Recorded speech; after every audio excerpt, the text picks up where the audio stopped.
Douglas Bickford. It is the 4th of January 2022 at 10:15 a.m. here in Klamath Falls, Oregon, my hometown. I am teaching self-esteem on YouTube out of this book right here. Okay. Written by a doctor of psychology. Her name is Susanna McMahon. She's got a PhD in psychology, folks. She's a psychiatrist. She's a therapist, a counselor. For many years. I'm not sure if she's still in practice or not. She lives in Madrid, Texas. She's 73 years old. She wrote this book. This book was published in 1992. And what this book teaches is how to have a healthy mind. And the very first concept in this book that she teaches to give you self-esteem is mirror therapy, okay? And to have a healthy mind, you have to have a self-esteem, okay? Self-esteem is self-love, self-confidence, self-worth, okay?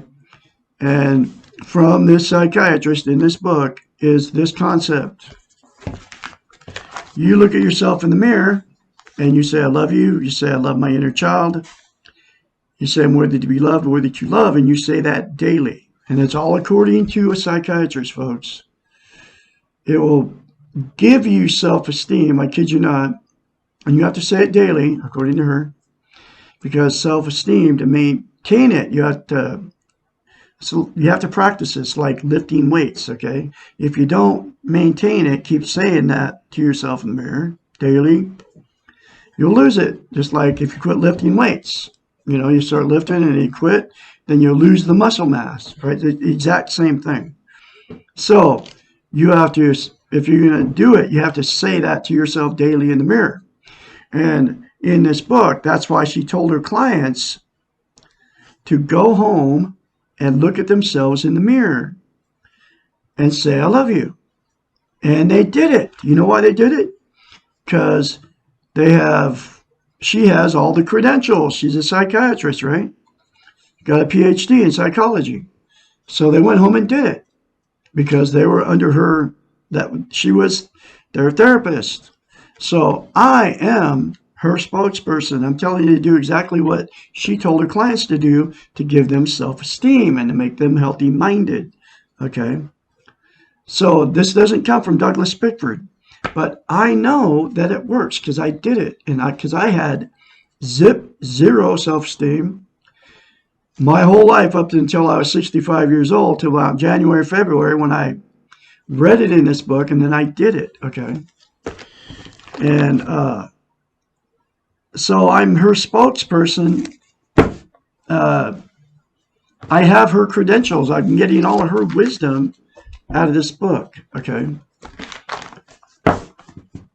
So if you do those three things to yourself in the mirror, it will give you self-esteem. On steroids, I kid you not, because it happened to me.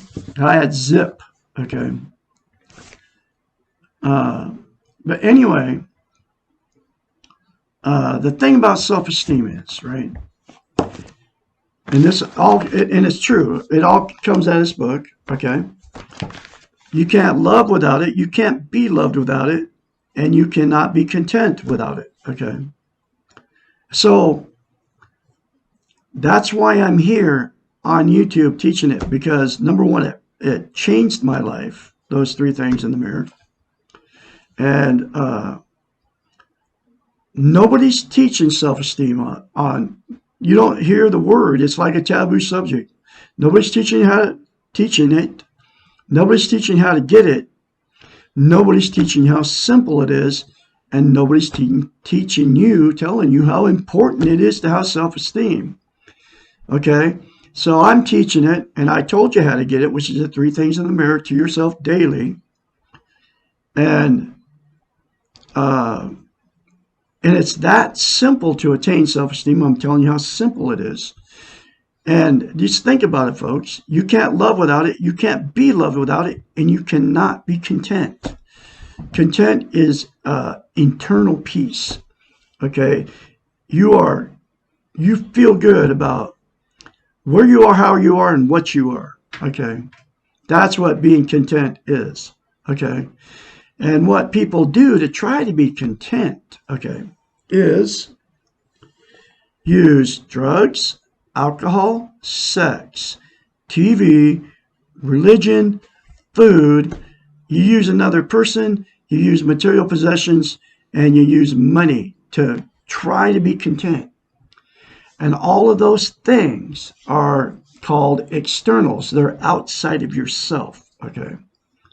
And they will not give you eternal peace. They will not make you content. But people you out there are doing all those 9 things to try to feel good, all right? And the problem with all of those is they make you feel good temporarily, right? But it's never permanent, okay? We'll just go with like drugs, right? And you can include caffeine and nicotine because they are both drugs. So wherever you're getting your caffeine from, folks, or your nicotine, they'll make you feel good momentarily, okay? Pot, heroin, methamphetamines, all the speeds. Adderall is a big one now for young kids, which is like a speed. It's like a sex drug, okay? All the opiates, the prescription pills your doctors are giving you, like Oxycontin is synthetic heroin. All the drugs. Okay? It doesn't matter which one it is, okay? And I have to say to you, caffeine also, because caffeine is a drug and people don't realize that it's a stimulant. Like nicotine is like now they have nicotine they can vape it or you smoke it, right? So you get nicotine. So, and the thing is, nicotine calms you down. People get stressed out, so they vape or they smoke a cigarette. They got the e-cigarette and they got the regular cigarette, right? And so it calms you down, That's what nicotine does. And then caffeine is it's a stimulant. It's classified as a stimulant. It really is. And it revs you up. That's why you get a cup of coffee in the morning when you wake up. Okay. And, but it's a drug. And people don't know it's a drug because nobody tells you it's a drug. Coffee can doesn't say caffeine's a drug, but it is, for sure. It's like all the rest of drugs. But anyway, so drugs make you feel good temporarily. Then you have to do more drug to get the same effect. So then you get addicted to the drug, including caffeine. People don't know they're addicted to caffeine, but you are, okay? Alcohol is the exact same thing, right? Beer, wine, I don't care where you get your alcohol from. You drink it to make yourself feel better. And the thing is, it works temporarily. You feel good when you get that warm, fuzzy feeling. Just like you feel good when you get the high off the drug, whatever drug it is, right? Okay, but it's always temporary. Sex, exact same thing. While you're having sex, you feel great. But then it always ends, and it's always temporary. Food, exact same thing. You will eat food, right? Until you're full. And then you feel good while you're eating. But the problem is, people will overeat to feel good because when you're eating, you feel good, right? And then they'll overeat, and then they'll get overweight, and then they'll make them feel worse about themselves by overeating because they get overweight, right? And because there's a lot of people doing it. Look around, man. I mean, people are overeating because they don't feel good about themselves. Okay.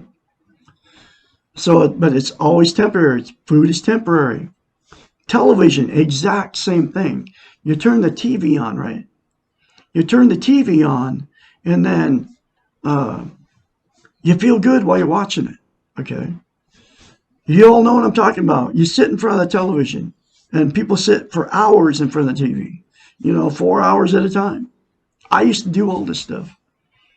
And then it makes you feel good while you're watching it because you're out of the reality of life. You just feel good because you're not thinking about all the stuff going on, the reality of your life. Okay.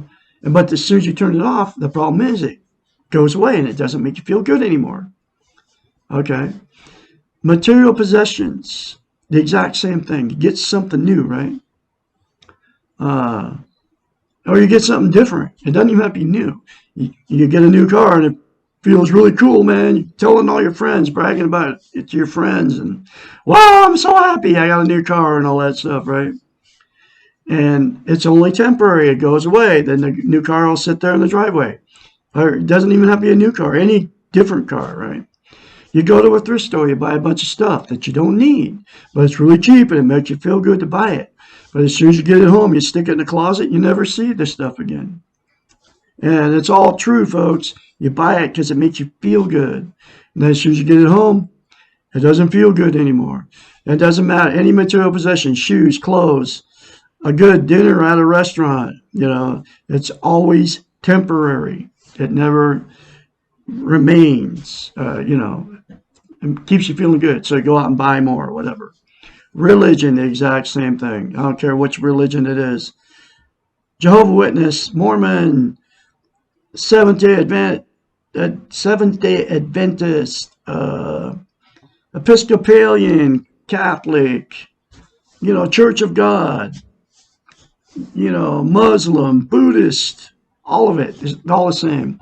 When you're at wherever you're congregated to meet with all these people that believe like you, it's all good, when you go to church or whenever you're doing something with that religion, whatever, which one happens to be for you. Okay. You feel good while you're in it, and it gives you you just feel good, right? But then as soon as you leave, you have to go back to get more church and participate more to get the feel good, right? Because it's never permanent. Okay. Relationships, exactly the same thing, right? You get a new love, the love of your life. You think it's like, woo, you feel good, man. You just met this person and he or she is like, you're like telling all your friends, wow, I met the love of my life. We're going to be together forever. We're soulmates. We were supposed to be together. Meant to be. I mean, all that stuff. I mean, this has all happened to me. And it's all happened to you out there too. It doesn't matter if it's your first relationship or your 100th relationship, okay? The feeling never stays. You don't feel good as soon as you get with that person and start hanging around them. The feel good goes away. Then people split up or get divorced, or the fighting, the arguing starts, and the jumping in the car, going down the road. I gotta get away from this maniac. And then you get away from that person, then you jump right back in another one, and the exact same thing happens. Okay? Because the feel good goes away. Always goes away. It's never permanent. Money, the exact same thing. You get some money, it makes you feel good while you get it, and it never lasts. You put it in the bank, you save it, whatever you do with it. You spend it, you blow it. Initially, when you get it, man, it feels good. But as soon as it's, the feel good goes away. Okay. The absolute, those are the 9 things that people use to try to be content. There's only absolutely the one thing that will make you content, and that's attaining self-esteem. And those 3 things, the mirror will make it so you get self-esteem on steroids. It happened to me. And that's why I'm very confidently now going through her book, 1 chapter at a time, because she knows the brain. She's the one that gave me, because I did the mirror concept in this book, and I continue to do it today. I love Douglas Bickford. I love my inner child. I'm worthy to be loved, worthy to love. Those 3 things to yourself in the mirror, folks, when you get in front of the mirror every day, will give you self-esteem on steroids. I kid you not. And that's why I'm confidently being her spokesperson because she's nowhere to be found, delivering her message to the planet on YouTube. And so I'm doing it because, number one, it changed my life. Okay. And number 2, 3, and 4 and 5 is nobody's teaching it. Nobody's teaching how to get it. And nobody's teaching you how simple it is. And nobody's teaching you how important it is. You think about it, folks. Can't love without it. Can't be loved without it. And you cannot be content. That's why it's the most important thing you can have as a human being. I mean, just think, okay? Anyway, but here's the thing about mirror therapy, okay? Before I get into the next chapter. You cannot lie to yourself in the mirror. And so when you get in front of the mirror in the morning, man, 100% of us are in front of the mirror every day. Whether it's in the morning or whenever you get in front of the mirror. We're all in front of the mirror.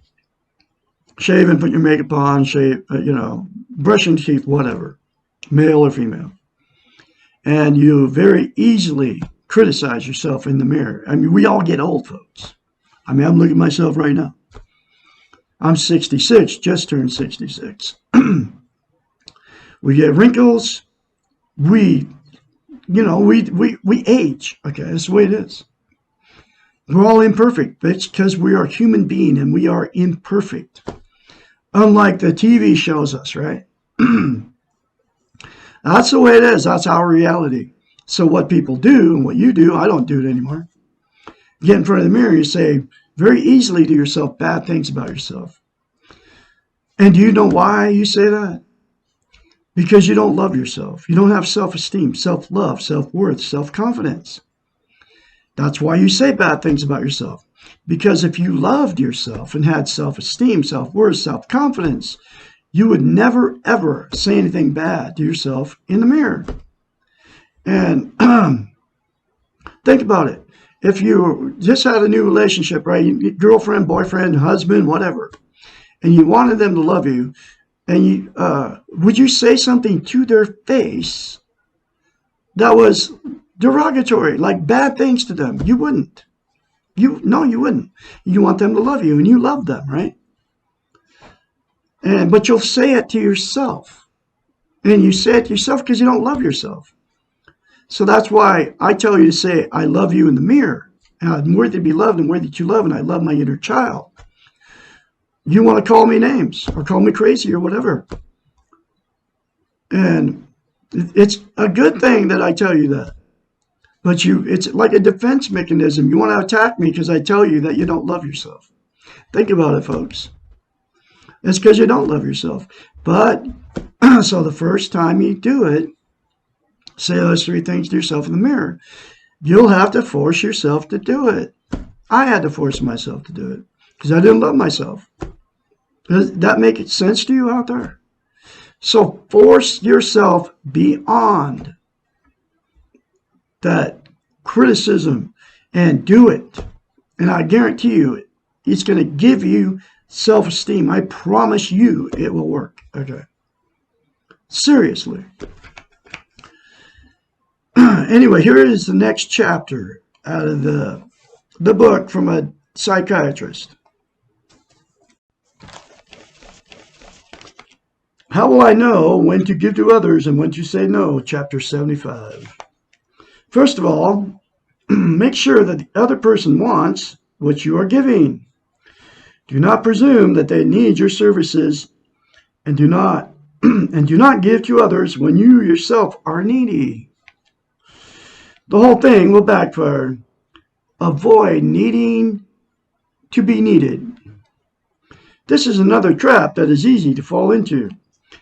Make sure that the gift you are giving, your time,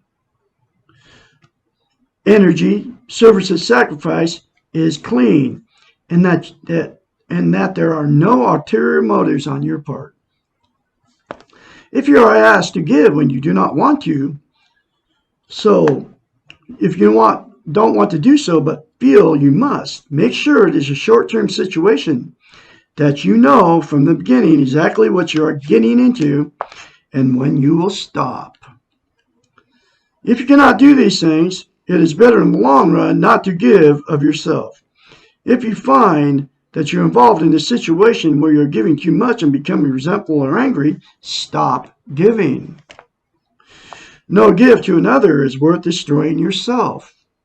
There is no law that states that once you begin giving, you must keep on giving.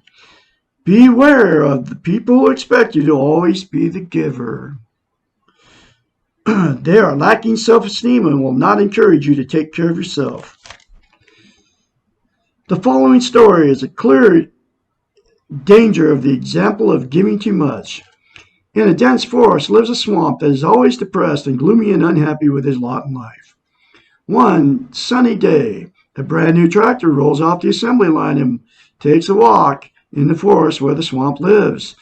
The tractor is whistling and singing and delighted to be alive when he comes across the swamp. "Good morning," he says to the swamp. "Isn't this a wonderful day?" "Huh," replies the swamp. "What's so good about it?" "Here I am stuck in the shady part of the forest where the sun never shines through the trees, and I'm tired of being an old glompy swamp. I wish I could help you," says the tractor.